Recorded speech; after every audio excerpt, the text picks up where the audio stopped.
person who thinks all the time has nothing to think about except thoughts. And so he loses touch with reality and lives in a world of illusions. By thoughts, I mean specifically chattering inside the skull, perpetual and compulsive repetition of words, of calculations and symbols going on inside the head. For as a result of confusing the real world of nature with mere signs such as money, stocks and bonds, title deeds, and so forth, we are destroying nature. This is a disaster. Time to wake up. For what is reality? Obviously, no one can say. Reality isn't material, that's just an idea. Reality isn't spiritual, that's just an idea. Reality is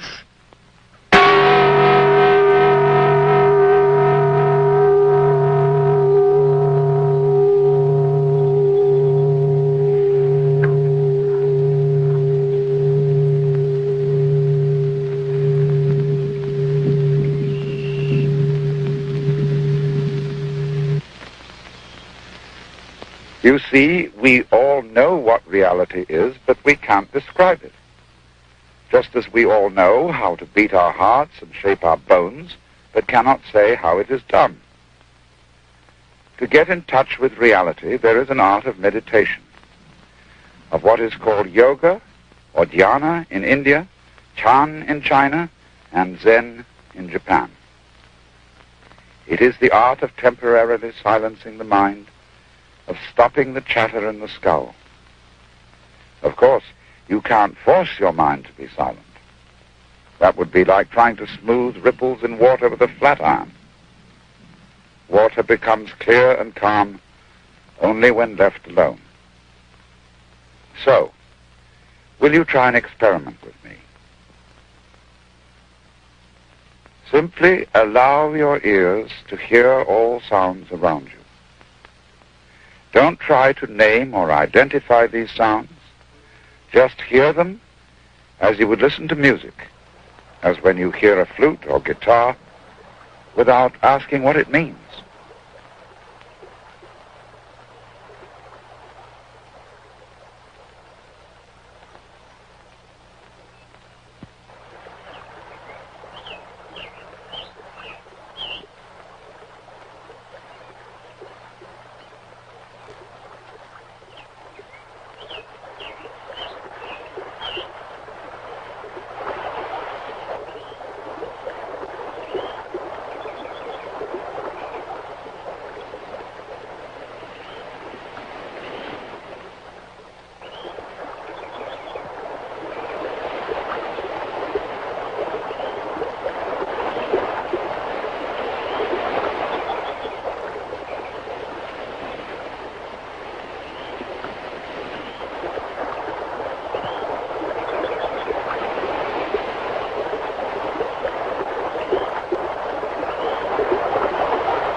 You must understand that in meditation we are concerned only with what is, with reality, nothing else.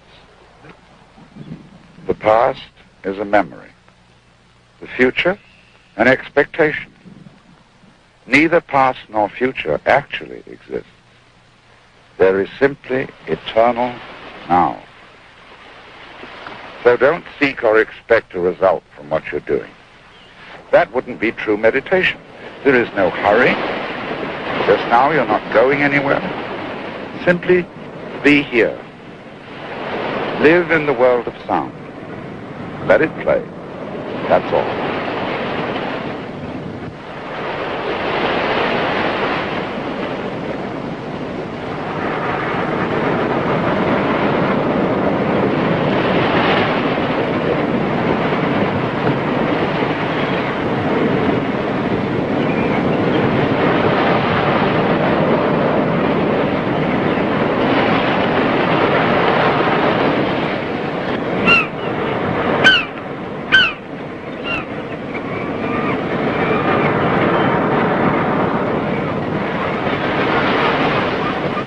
in the world of pure sound, can you actually hear anyone who is listening? Can you hear any difference between all these sounds on the one hand and yourself on the other? Naturally, we use various techniques and gimmicks for helping the mind to be still. And one of the most useful of all is the gong. For it has a sound which is at once pleasant and compelling. And I want you to listen and watch what happens when the sound fades away.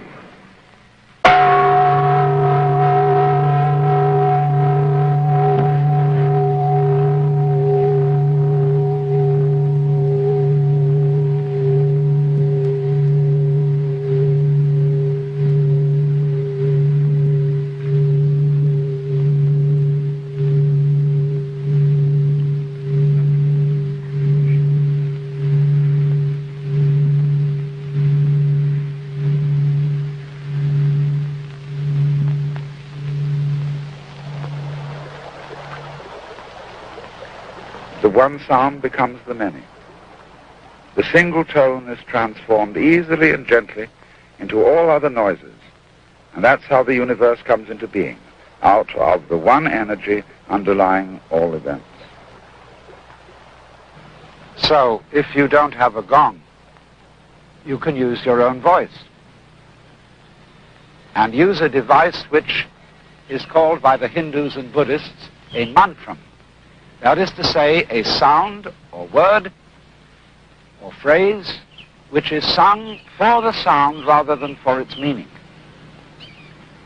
And chief among these is the mantra Om, A-U-M, called the pranava, because it comprises the whole range of sound from the back of the throat to the lips, and is so called the sound of God. So why don't you sing it with me, or hum it with me, taking the note from the gong.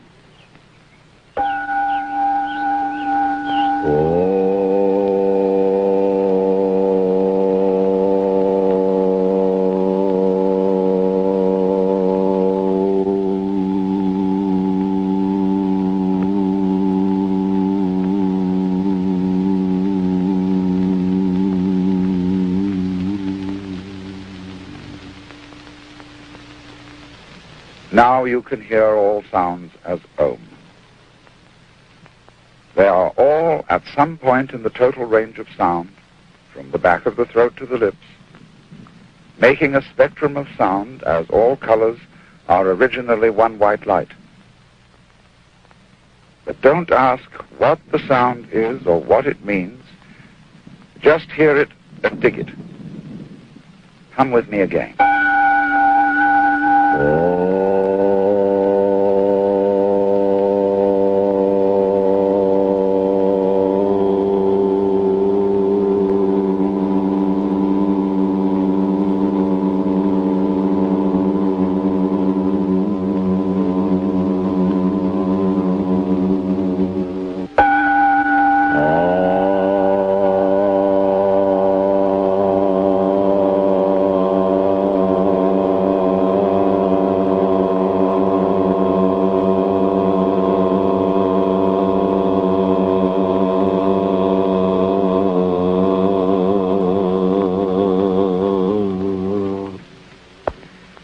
Let me explain again what we're doing. We're going behind words, names, numbers, beliefs, and ideas to get back to the naked experience of reality itself. And at this level of awareness, we find no difference between the listener and the sound, the knower, the known, the subject and the object, or between the past, the present, and the future. All that's just talk. What is really happening is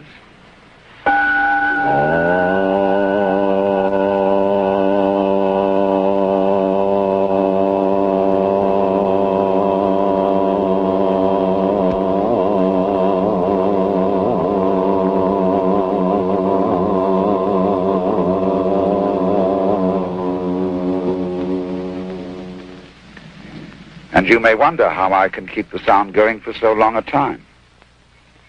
It depends on regulation of the breath, which is basic to the art of meditation. And I'm going to show you how to do this and why.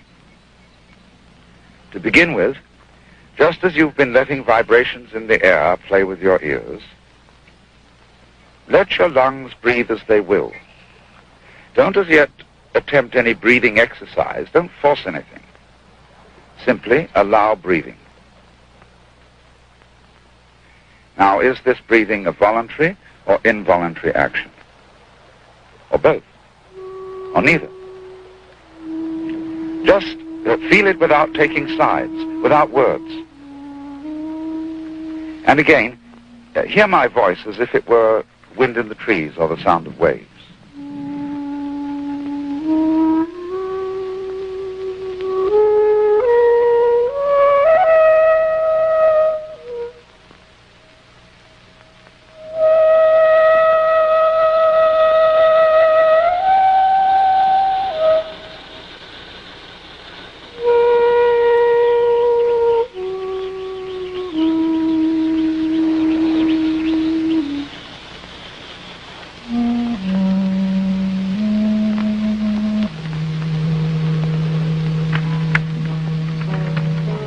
Most of us are short of breath. We never really empty our lungs. But to make a long, complete out-breath, you mustn't force it. Imagine there's a large ball of lead inside your neck, and allow it to fall slowly through your body to the floor, pushing and easing the breath out as it drops. Ease the breath out just as you settle and sink down comfortably into a bed. And when the ball reaches the floor, let it drop away as if to the center of the earth. Then let the breath come back in as a reflex without pulling it.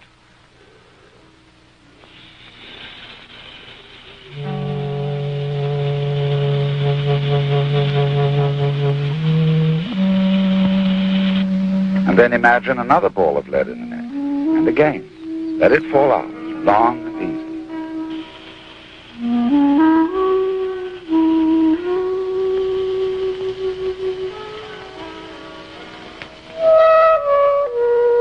And once again.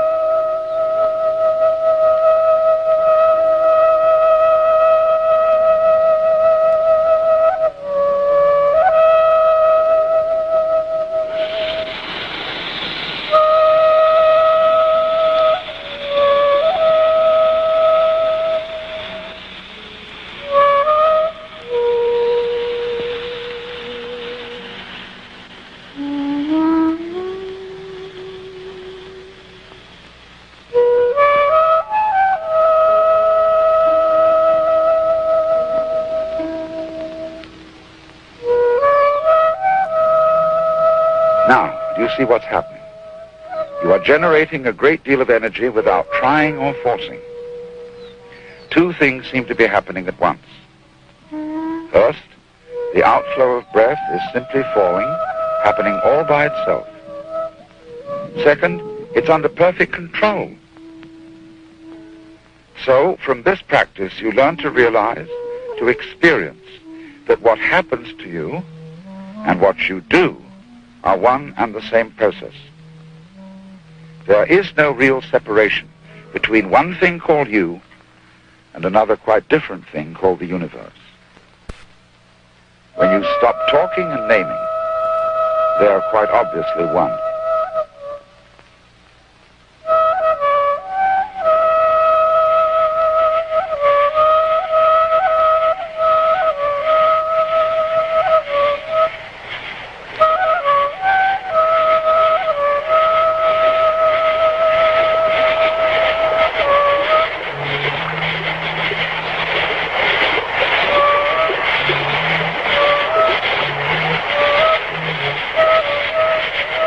Meditation has no purpose, no objective, except to be entirely here and now. It isn't something you do to improve yourself, to get ahead in the world, or to prepare yourself for life, for the division of time into past, present, and future. is a trick of words and numbers. All memories and expectations exist now, and now only, because now is what there is and all that there is. We could say that the past flows back from now, like the wake from the prow of a ship, and then, just like the wake, vanishes. As the wake doesn't drive the ship, the past doesn't move or propel the present, unless you, here and now, want to insist that it does, and so give yourself a perpetual alibi for every kind of irresponsibility. But I'm not preaching. That would be a diversion from our feeling centered in this eternal here and now, from feeling it directly as the reality.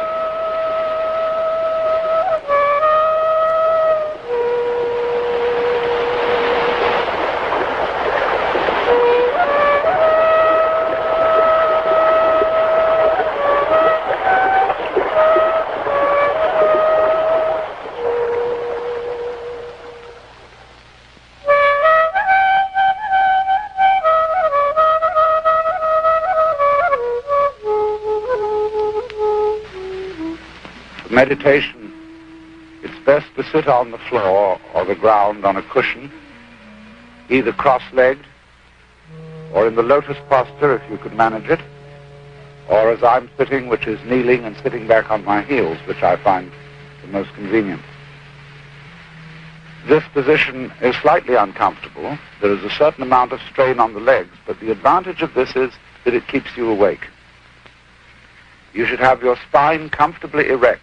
Not tight, not slumping, but just evenly erect, and your hands resting on your lap, palms upwards, one upon the other. And then you settle into this position, so that you, in the same way as we learned to let the breath settle itself out when you breathe out, so you learn to relax into this position and settle down comfortably on the ground. And you will discover that if you take it easy, time will disappear, and that you will be able, as judged by the clock, to sit in this way comfortably for, say, 40 minutes to an hour.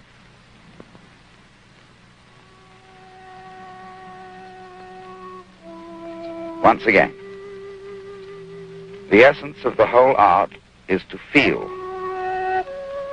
to experience what is, what happens, without saying anything to yourself about it.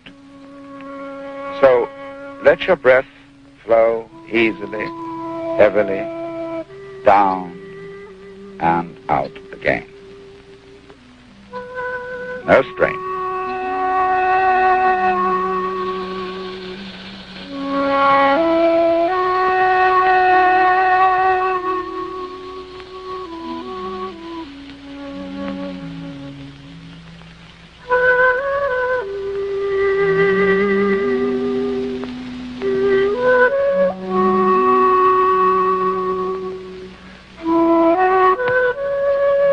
After it has come back, once more.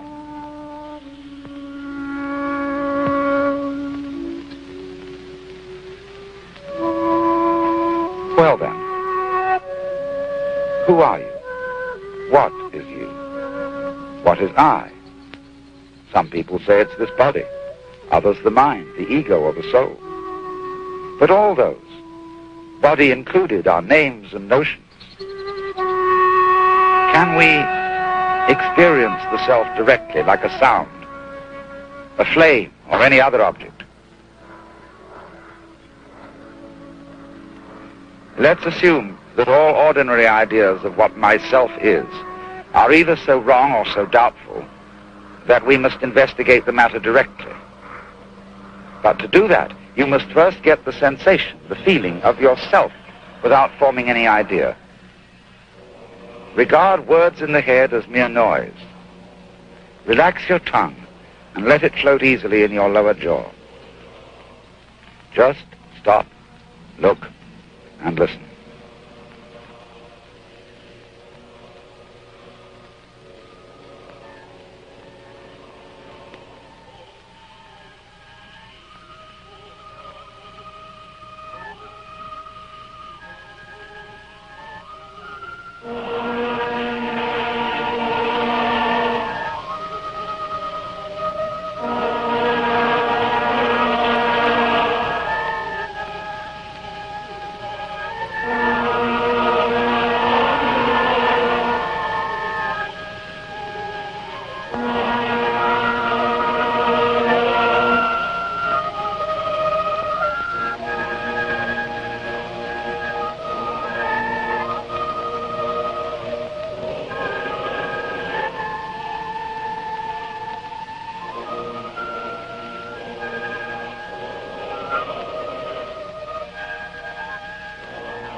odd, isn't it?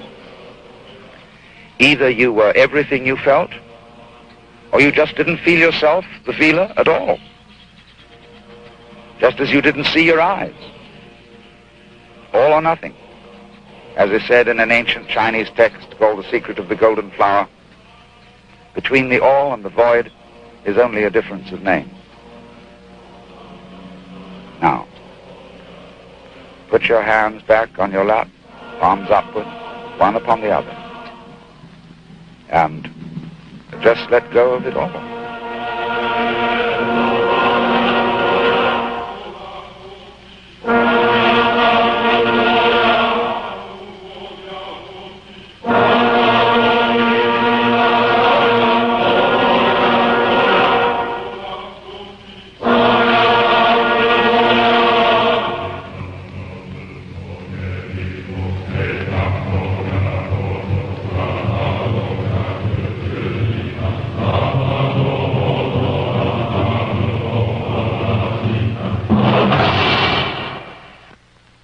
Now I want to show you a form of meditation which was explained to me by a Zen master who said it really is one of the very best kinds of meditation, even better than sitting for a long time and getting your knees aching.